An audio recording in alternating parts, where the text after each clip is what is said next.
Chapter number 12 تخلیق کی خاموشی کے بیان میں کلام سچا جھوٹ ہے۔ نروندا 3 دن گزر گئے اور پھر ہمیں یوں لگا جیسے کوئی غیبی آواز اور کشش ہمیں پکار رہی ہو، گویا ہم اپنے ارادے سے نہیں کسی اور کی مرضی سے اکٹھے ہو گئے اور خود ہی خود مرشد کے ٹھکانے کی طرف چل پڑے۔ 3 دن سے خاموش مرشد نے ہمیں یوں خوش آمدید کہا جیسے جانتا تھا کہ ہم نے آج آنا ہے۔ میرداد پھر سے خوش آمدید اے میرے پرندو اپنے گھونسلے میں، بتاؤ اپنے دل کے حال، کھولو اپنے ذہن کے دریچے، بے نقاب کرو اپنی خواہشوں اور سوچوں کو، بتاؤ کچھ پوچھنا ہو تو۔ میکایون ہماری ایک ہی خواہش ہے اور ایک ہی پکار کہ میرداد کے قریب ہو جائیں۔ جو سچ وہ جانتا ہے وہ ہم بھی جان جائیں، اس صداقت کو چھو لیں، سن لیں، محسوس کر لیں، شاید ہم بھی اس کی طرح اندھیرے سے روشنی میں آ جائیں۔ اگرچہ ہم یہ بھی جانتے ہیں کہ اس کی خاموشی جیسے کوئی دھیمی گرج ہو، ہم پر ایک ہولناک سکوت طاری کر دیتی ہے۔ مرشد، کیا ہم نے جانے انجانے میں کوئی غلطی کی ہے جو آپ یوں 3 دن تک چپ رہے؟ میرداد نہیں، میرے سکوت کی وجہ تم سے کوئی ناراضگی نہیں تھی، نہ یہ تم لوگوں کو خود سے دور کرنے کی کوشش تھی، بلکہ یہ تو تمہیں اپنی طرف کھینچنے کا ایک لطیف ذریعہ تھی۔ یاد رکھنا، خاموشی نہ کسی سے ناراض ہوتی ہے، نہ کسی کو دکھی کرتی ہے۔ میکایون تو کیا خاموشی کلام سے بہتر ہے؟ میرداد کلام چاہے جتنا بھی سچا ہو، بس ایک سجا سنورا جھوٹ ہے، جبکہ خاموشی اگرچہ ننگی ہو مگر خالص سچ ہے۔ ابھیمار تو کیا پھر یہ بھی کہا جا سکتا ہے کہ میرداد کے الفاظ بھی، اس کا کلام بھی بس جھوٹ ہی ہے؟ میرداد ہاں، میرے لفظ بھی جھوٹ ہیں، ان کے لیے جن کا میں ابھی تک میرے میں سے الگ ہے۔ جب تک تمہارے افکار ایک ہی پتھر کی کان سے نہ نکلے، جب تک تمہاری خواہش ایک ہی چشمے سے سیراب نہ ہو، تب تک تمہاری سچائی بھی جھوٹ کا ایک چمکتا ہوا غلاف ہے۔ جب تمہارا میں اور میرا میں ایک ہو جائے، جیسے میرا میں اور خدا کا میں ایک ہو چکا ہے، تب نہ ہمیں الفاظ کی ضرورت رہے گی، نہ جملوں کی، خاموشی ہی ہمارا مکالمہ ہوگی۔ مگر چونکہ فی الحال ہمارے میں جدا ہیں، مجھے الفاظ کی جنگ لڑنی ہے، تمہارے خلاف بھی اور تمہاری خاطر بھی۔ تمہیں انہی ہتھیاروں سے شکست دینی ہے تاکہ تم میرے پتھر کی کان تک آ سکو، میرے چشمہ فہم سے سیراب ہو سکو۔ تبھی تم دنیا پر غالب آؤ گے جیسے میں تم پر غالب آیا، تبھی تم اس دنیا کو اس خاموشی کی طرف رہنمائی دو گے جو اعلیٰ شعور کی خاموشی ہے، وہی جو اصل کلمہ کی کان ہے اور مقدس فہم کا چشمہ۔ جب تک تم میرداد سے شکست نہ کھاؤ گے، تم خود ناقابل شکست نہ ہو سکو گے، اور دنیا بھی اپنی ذلت آمیز شکستوں کو دھونے کے قابل نہ ہوگی جب تک وہ تم سے ہار نہ جائے۔ اس لیے تیار ہو جاؤ، اپنی زرہیں چمکاؤ، تلواریں تیز کرو، خاموشی کو اپنا نکارہ بھی بناؤ اور اپنا علمبردار بھی۔ بینون یہ کیسی خاموشی ہے مرشد جو نکارہ بھی ہے اور علمبردار بھی؟ میرداد یہ وہ خاموشی ہے جو لامحدود وسعتوں کی دہلیز ہے، وہ خلا جہاں نیستی ہستی میں بدلتی ہے اور ہستی نیستی میں، وہ سناٹا جہاں ہر آواز جنم لیتی ہے اور وہیں معدوم ہو جاتی ہے، جہاں ہر شکل بنتی ہے اور پھر مٹتی ہے، جہاں ہر ذات لکھی جاتی ہے اور مٹا دی جاتی ہے۔ وہاں کچھ نہیں، صرف وہ ہے۔ جب تک تم اس خاموش وسعت کو ہم آہنگی اور کامل شانتی کے ساتھ عبور نہ کرو گے، تم نہ جان سکو گے کہ تم ہو کیا اور تمہارا نہ ہونا کیا ہے، اور نہ یہ سمجھ پاؤ گے کہ تمہاری حقیقت تمام حقیقتوں سے جڑی ہوئی اور ایک ہے۔ میں تمہیں اسی سکوت میں لے جانا چاہتا ہوں تاکہ تم پرانی کھال سے آزاد ہو کر خود کی روشنی اور آزاد فضا میں سانس لے سکو۔ وہاں لے جانا چاہتا ہوں جہاں تم اپنی ہر خواہش، ہر خوف، ہر حسد، ہر جذبہ ایک ایک کر کے پگھلتے ہوئے دیکھو، تاکہ تمہارے کان ان کی چیخوں سے آزاد ہو سکیں اور تمہاری روح ان کے نوکیلے کانٹوں سے محفوظ رہ سکے۔ وہاں جہاں تم دنیا کے ان تیروں اور کمانوں کو پھینک دو جن سے تم خوشیاں شکار کرنا چاہتے ہو مگر صرف بے چینیاں اور غم ہی شکار کر پاتے ہو۔ وہاں جہاں تم میں انا کے گھٹن زدہ خول سے نکل کر خود ہستی کی روشنی میں نہا سکو۔ یہ خاموشی ہے جس کی میں تمہیں دعوت دے رہا ہوں، وہ خاموشی نہیں جو زبان صرف وقتی طور پر سکون کرتے ہوئے پیدا کرتی ہے، زمین کی وہ خاموشی جو زرخیز ہوتی ہے، نہ کہ مجرموں کی وہ خاموشی جو خوف سے جنم لیتی ہے کہ کہیں کچھ بولا تو پکڑا جاؤں گا۔ میں تمہیں اس مرغی کی خاموشی دینا چاہتا ہوں جو انڈے پر بیٹھ کر خاموشی سے تخلیق کا انتظار کرتی ہے، نہ کہ وہ جو انڈا دے کر شور مچاتی ہے۔ پہلی خاموش ہے کیونکہ امید ہے، دوسری شور مچاتی ہے کیونکہ وہ کھوکھلی ہو چکی ہے، بے یقین ہو چکی ہے۔ اے میرے رفیقو، بچ کے رہنا اس فضیلت سے جو شور مچانے سے ملتی ہے۔ جیسے تم اپنی شرمندگی کو چھپا رہے ہو، ویسے ہی اپنی نیکی کو بھی اوڑھنی اڑا دو، چھپا دو، کیونکہ چیختی ہوئی عظمت خاموش رسوائی سے بھی کم تر ہے، اور شور مچاتی ہوئی پاکیزگی، نیکی، پرہیزگاری، گنگی برائی سے بھی گھٹیا۔ کم بولو، ہزار لفظوں میں شاید ایک ایسا ہو جو سچ میں کہا جانا چاہیے، باقی سب صرف دھند ہیں، ذہن کو الجھاتے ہیں، کانوں کو بھرتے ہیں، زبان کو تھکاتے ہیں، نگاہ کو اندھا کرتے ہیں۔ کتنا کٹھن ہے وہ لفظ لکھنا جو سچ میں لکھا جانا چاہیے۔ بینون اور مرشد، دعا میں تو ہم ہزاروں لفظ کہتے ہیں، بے شمار خواہشیں مانگتے ہیں، مگر ملتا شاید ہی کچھ ہے۔ اس پر آپ کیا کہتے ہیں؟ چیپٹر نمبر 13، دعا کے باب میں۔ میرداد، تمہاری دعا رائے گاں ہے اگر وہ کسی ایسے خدا کی طرف رخ کر کے مانگی جا رہی ہے جسے تم اپنے آپ سے باہر سمجھتے ہو، کیونکہ تم خود ہی وہ مرکز ہو جس میں کشش بھی ہے اور نفرت کی قوت بھی۔ تمہاری ہی گہرائیوں میں وہ سب کچھ پوشیدہ ہے جسے تم اپنی طرف کھینچنے کے لیے ہاتھ اٹھاتے ہو، دعائیں مانگتے ہو، اور وہ بھی جو تم اپنی زندگی سے ہٹانا، دور کرنا چاہتے ہو۔ جو چیز تم حاصل کرنے کی قوت رکھتے ہو، اسے بخشنے کی طاقت بھی تمہارے اندر ہی پنہاں ہے۔ جہاں بھوک ہو وہاں رزق بھی ضرور ہوگا، اور جہاں رزق ہو وہاں بھوک بھی جنم لے گی۔ بھوک کی تڑپ میں ہی کھانے کی لذت چھپی ہوئی ہے۔ ہاں، خواہش کے بطن ہی میں اس کی تکمیل کا بیج رکھا گیا ہے۔ کیا چابی تالے کی موجودگی کا اعلان نہیں ہے؟ اور تالا، کیا وہ چابی کی معنویت کا شاہد نہیں؟ اور کیا یہ دونوں، تالا اور چابی، مل کر دروازے کے ہونے کی گواہی نہیں دیتے؟ سو ہر بار جب تم چابی کھو دو، لوہار کو آواز نہ دیا کرو، وہ اپنا کام انجام دے چکا اور خوب انجام دے چکا ہے۔ اب اسے بار بار وہی کام سونپنے کی ضد نہ کرو، تم اپنا فرض پورا کرو اور لوہار کو اس کے حال پر چھوڑ دو، کیونکہ اس کے سامنے اور بھی بہت سے کام ہیں۔ تمہارے بعد بھی اپنی یادداشت کے صحن سے گزرے وقتوں کا تعفن، غموں کا کوڑا اور وہ زنگ آلود خواہشیں صاف کر دو، اور تم ضرور اپنی چابی پالو گے، کیونکہ جب وہ خدا جو الفاظ سے ماورا ہے، اس نے تمہیں تخلیق کیا تو اس نے خود کو تمہارے اندر مجسم کر دیا۔ یوں تم بھی لفظوں کے دائرے سے باہر ہو، اظہار سے ماورا ہو، اور خدا کی مانند لا حد، لا فانی، لا مکان ہو۔ میرداد کہتا ہے، خدا نے تمہیں اپنا کوئی ٹکڑا عطا نہیں کیا، کیونکہ وہ کسی ٹکڑوں میں بٹنے والی ہستی کا نام نہیں۔ خدا تو وحدت کامل ہے، ناقابل تقسیم، غیر محدود، غیر متغیر۔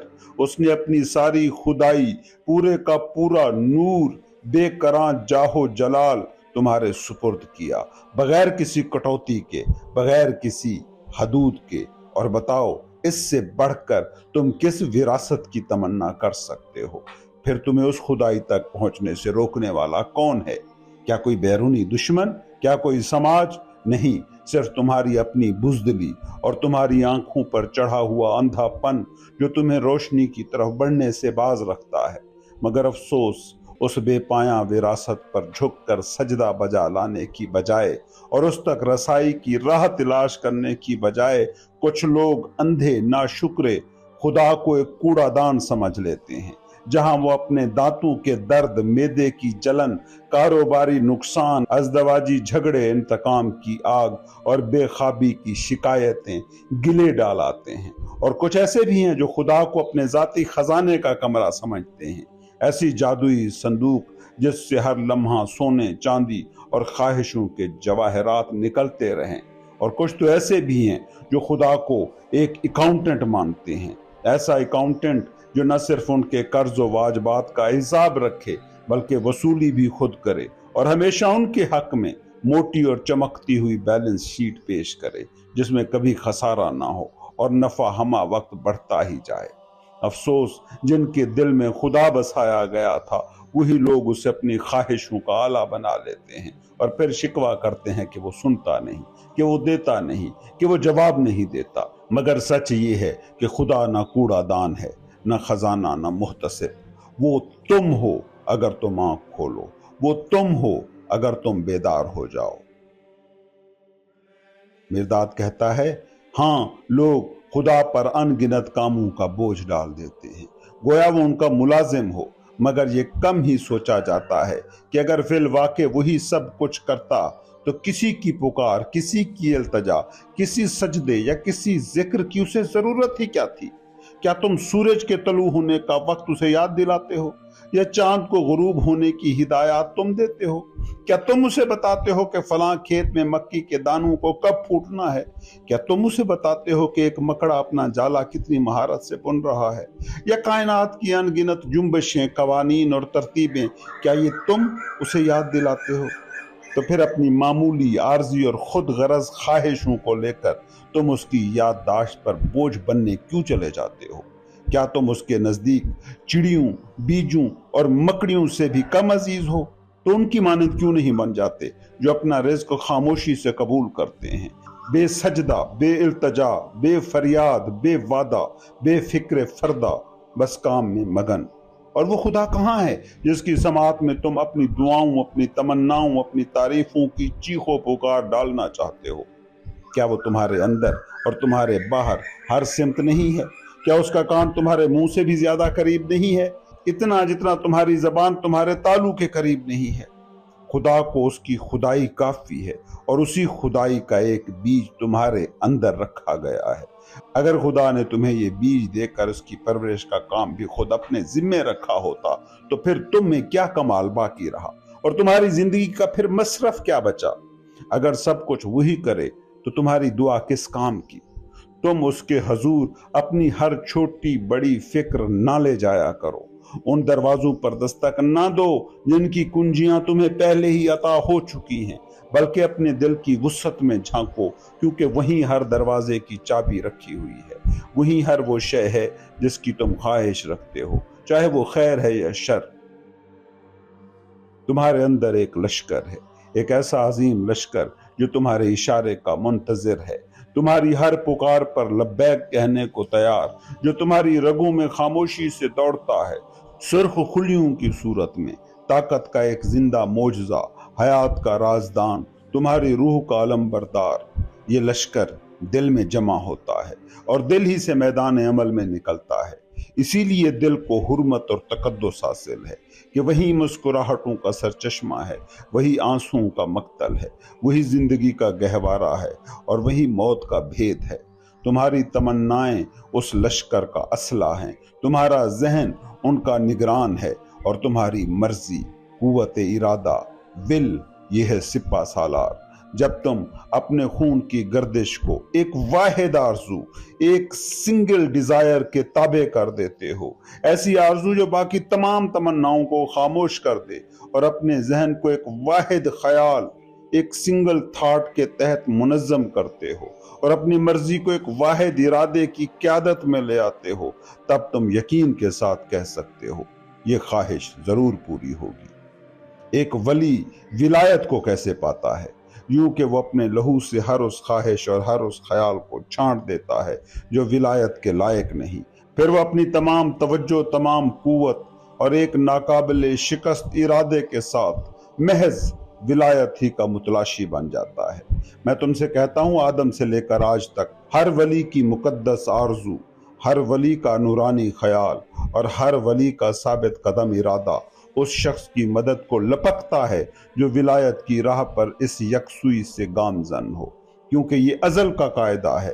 پانی ہمیشہ سمندر کی طرف دوڑتا ہے اور روشنی کی ہر کرن ہمیشہ سورج کی طرف پلٹنے کو بے قرار رہتی ہے۔ ایک قاتل کیسے بنتا ہے، قتل کیسے کرتا ہے؟ یوں کہ وہ اپنے لہو کو خونی پیاس میں بدل دیتا ہے، اپنے خلیے کو وحشی ارادے کی کوڑھ مغز قیادت میں صف بند کر دیتا ہے اور ایک سخت گیر فیصلہ اس کی تلوار کو جنون کی جنبش دے دیتا ہے۔ میں تم سے کہتا ہوں، قابیل سے آج تک ہر قاتل کی سرکش روح ایسے قاتل کے بازو میں طاقت بن کر اترتی ہے، کیونکہ ازل سے یہی قانون چلا آتا ہے۔ کوا کوے کو لبھاتا ہے اور گیدڑ گیدڑوں میں جا ملتا ہے۔ اس لیے دعا دراصل کچھ مانگنے کا نام نہیں، بلکہ خود کو اس شے کے ساتھ ایک کر لینے کا نام ہے جس کی تم تمنا رکھتے ہو۔ دعا یہ ہے کہ تمہارے خون میں ایک واحد آرزو بس جائے، تمہارے ذہن میں ایک واحد خیال گونجتا رہے اور تمہاری مرضی ایک واحد ارادے کی اطاعت اختیار کر لے۔ تب تمہاری دعا دعا نہیں رہتی، وہ ایک اٹل حکم بن جاتی ہے، ایک ایسا حکم جسے کائنات کی کوئی قوت رد نہیں کر سکتی۔ یہ زمین، یہ گہری اور گنگی خاک اپنے سینے میں ہر یاد، ہر سانس، ہر آہ، ہر صدائے دل کو محفوظ رکھتی ہے جو اس کے ظہور کے لمحے سے لے کر اب تک اس پر بیتا ہے، اور تمہارے دل کا آئینہ وہ سب کی ایک ایک پرچھائیاں اپنے اندر سموئے ہوئے ہے۔ نہ کوئی خیال گم ہوتا ہے، نہ کوئی تمنا مٹتی ہے، نہ کوئی وسوسہ خوف بے نشان جاتا ہے۔ سب کچھ، ہر شے اس کائناتی فضا میں اپنی ایک لہر چھوڑ جاتی ہے اور یہ لہر قیامت تک وائبریٹ کرتی رہتی ہے۔ اگر تم اپنے دل کو ان میں سے کسی بھی نادیدہ راہ پر ہم آہنگ کر لو، وہ راہ جو کسی پرانی خواہش یا کسی بھولی دعا کی ہو سکتی ہے، تو وہ لہر، وہ ویو تمہارے دل کے تاروں کو چھیڑے بغیر نہ رہ سکے گی۔ دعا کے لیے نہ تمہیں زبان کی حاجت ہے، نہ لبوں کو جنبش دینے کی۔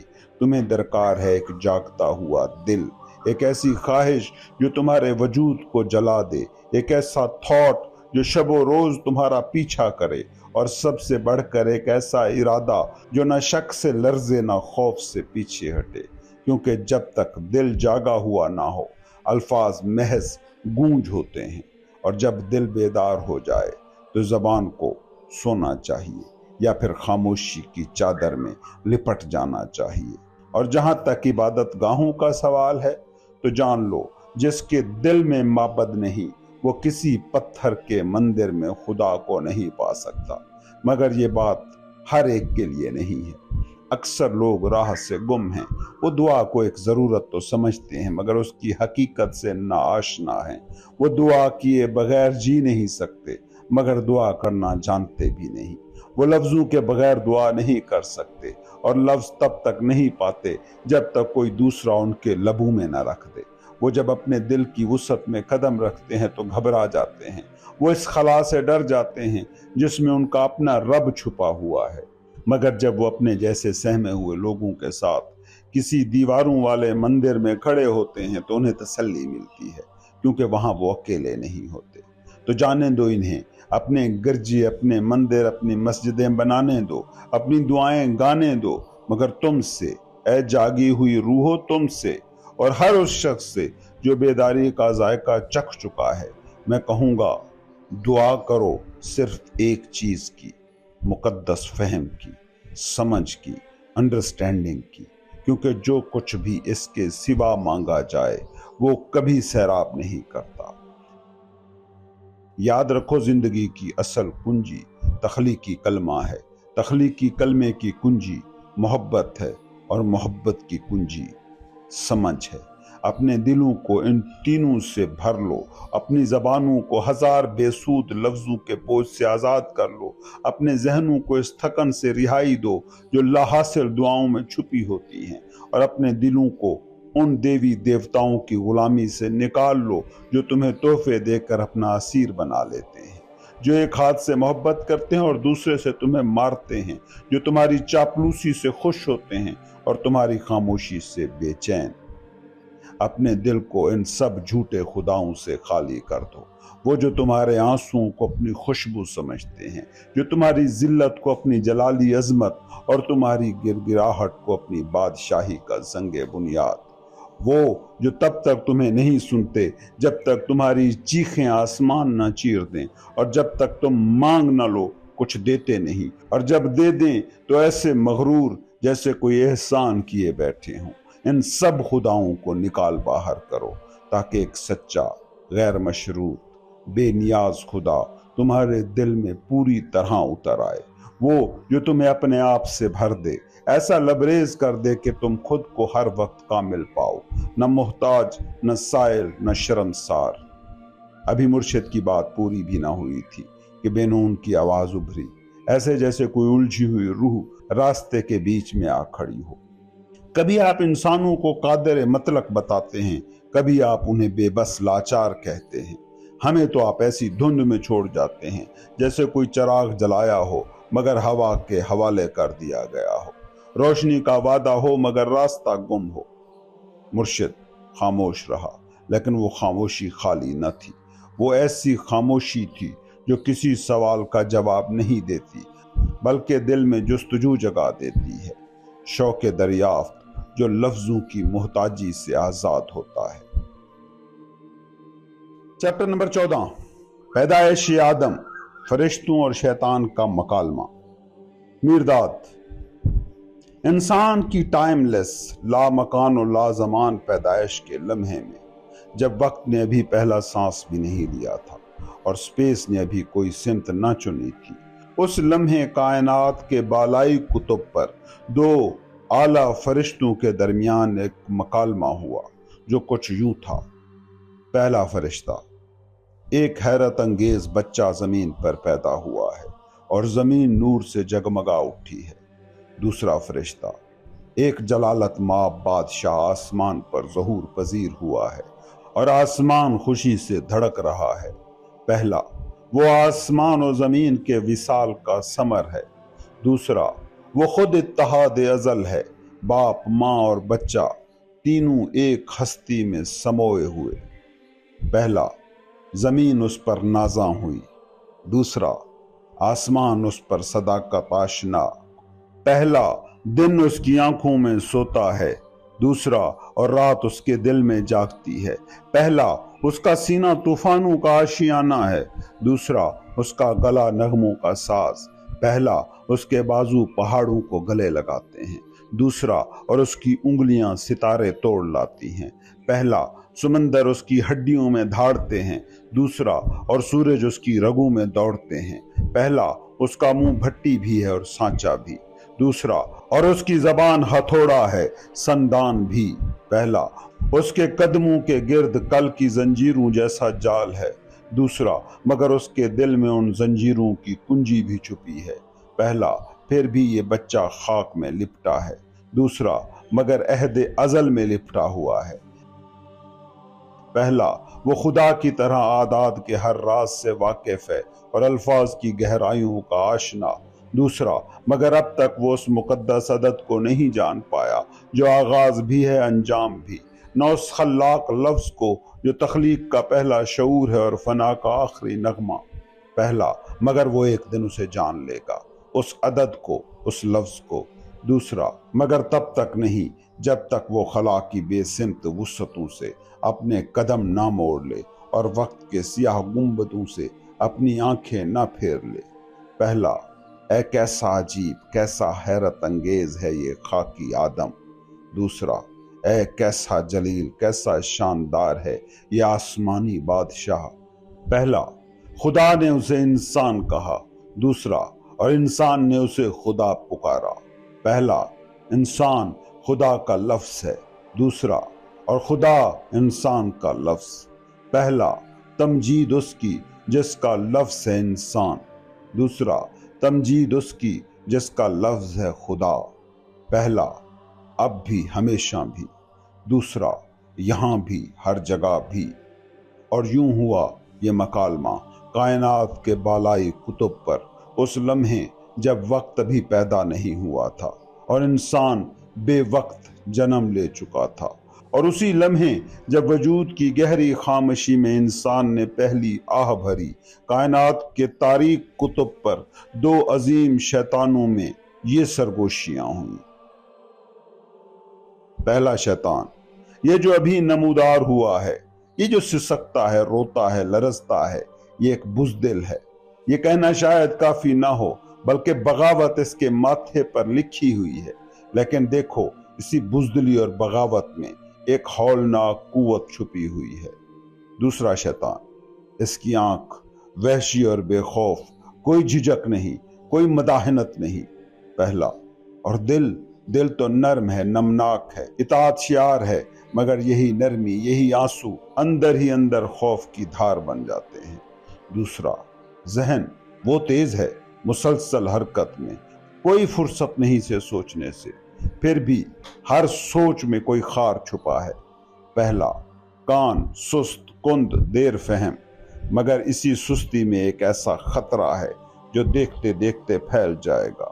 دوسرا، ہاتھ وہ تو برق رفتار، جلدی تھام لیتا ہے اور چھوڑنے سے انکار کرتا ہے۔ پہلا، پاؤں متزلزل، مردد، مگر یہی تذبذب، یہی لرزش زمین کے سینے کو چیر ڈالے گی۔ دوسرا، ہم اپنی روٹی میں فولاد کی تلچھٹ گھولیں گے تاکہ اس کے اعصاب لوہے جیسے ہو جائیں۔ ہم اپنی شراب میں شعلے برسا دیں گے تاکہ اس کا لہو جلنے لگے۔ پہلا، مگر یاد رکھنا، وہی روٹی کے ذرات ہم پر یہ اچھالے گا، وہی سرائیاں ہمارے سروں پر یہ توڑے گا۔ دوسرا، ہمارا ساز، ہماری شراب اس کی جنگی رتھ بن جائے گی، ہماری آگ اس کی جلتی ہوئی مشال بنے گی۔ پہلا، اور جب بھوک اور پیاس اپنی انتہا کو چھو لیں گے تب وہ ناقابل تسخیر ہو جائے گا، پھر ہمارے قلعے کے اندر بغاوت کا علم اٹھے گا۔ دوسرا، لیکن موت اس رتھ کی لگام تھامے گی۔ پہلا، اور وہی موت اسے زندگی کے بھید سے آشنا کر دے گی۔ دوسرا، کیا موت سے آگے بھی کوئی راہ دکھا سکتی ہے؟ پہلا، ہاں، جب وہ موت سے بھی تنگ آ جائے گا تو خود موت اسے دھکیل دے گی زندگی کے خیمے میں۔ دوسرا، کیا موت غداری کرے گی اپنے ہی وجود سے؟ پہلا، نہیں، وہ وفاداری کرے گی زندگی سے۔ دوسرا، ہم اسے لذیذ پھلوں کی چاشنی دکھائیں گے، ذائقے کی وہ لذت بخش لوریاں سنائیں گے۔ پہلا، مگر وہ اس پھل کو ترسے گا جو ان زمینوں پر اگتا ہی نہیں۔ دوسرا، ہم اس کی آنکھ کو خیرہ کر دیں گے، رنگوں سے، روشنیوں سے، اس کے ناک کو لبھائیں گے خوشبوؤں کی بارش سے۔ پہلا، مگر وہ دیکھے گا کسی اور گلشن کو، وہ سونگھے گا کسی اور خوشبو کی تلاش میں۔ دوسرا، ہم اس کے کانوں میں میٹھے نغمے رسائیں گے، دور کے مدھم ساز۔ پہلا، مگر اس کا دل کسی اور ساز کی طرف مائل ہوگا، کسی اور آہنگ کی طرف۔ دوسرا، ہم اسے خوف کا اسیر بنائیں گے، ڈر کی زنجیروں میں باندھ دیں گے۔ پہلا، مگر امید اس کے دروازے کی کنجی بن جائے گی۔ دوسرا، ہم اس پر درد کی بارشیں برسائیں گے، زخموں سے اسے بھر دیں گے۔ پہلا، مگر ایمان وہ کشتی ہے جو درد کے طوفان میں اسے کنارے تک لے جائے گی۔ دوسرا، ہم اس کی نیند کو خوابوں کی گتھی میں الجھا دیں گے اور بیداری کو دھند میں لپیٹ دیں گے۔ پہلا، مگر اس کا تخیل پردے چاک کر دے گا اور ہر دھند کو چھان لے گا۔ دوسرا، تب بھی ہم اسے اپنے قبیلے میں شمار کر سکتے ہیں۔ پہلا، کر لو شمار، مگر یاد رکھنا وہ مخالفوں کی صف میں بھی کھڑا ہوگا۔ دوسرا، کیا وہ بیک وقت ہمارا بھی ہوگا اور ہمارا مخالف بھی؟ پہلا، وہ ایک تنہا سپاہی ہے، اس کا واحد دشمن اس کا سایہ۔ جیسے سایہ ڈھلتا ہے، جنگ کا رخ بھی پلٹتا ہے، جب سایہ اس کے آگے ہوتا ہے وہ ہمارا ساتھی ہوتا ہے، اور جب سایہ پیچھے ہٹتا ہے تو وہ ہمارا دشمن بن جاتا ہے۔ دوسرا، تو کیوں نہ ہم سورج کو ہمیشہ اس کی پشت پر رکھیں۔ پہلا، کون رکھے گا سورج کو ہمیشہ ایک ہی زاویے پر؟ دونوں مل کر۔ یہ سپاہی ایک معمہ ہے، یہ سایہ ایک معمہ ہے۔ پہلا، سلام ہو اسے جو تنہا لڑتا ہے۔ دوسرا، سلام ہو اس کے تنہا سائے کو۔ پہلا، سلام جب وہ ہمارے ساتھ ہو۔ دوسرا، سلام جب وہ ہمارے خلاف ہو۔ پہلا، اب بھی اور ہمیشہ کے لیے۔ دوسرا، یہاں بھی اور ہر مقام پر۔ یوں بولے دو شیاطین اعظم اس وقت جب انسان ازل سے نمودار ہوا اور اپنے ساتھ لایا روشنی اور سائے کا معمہ۔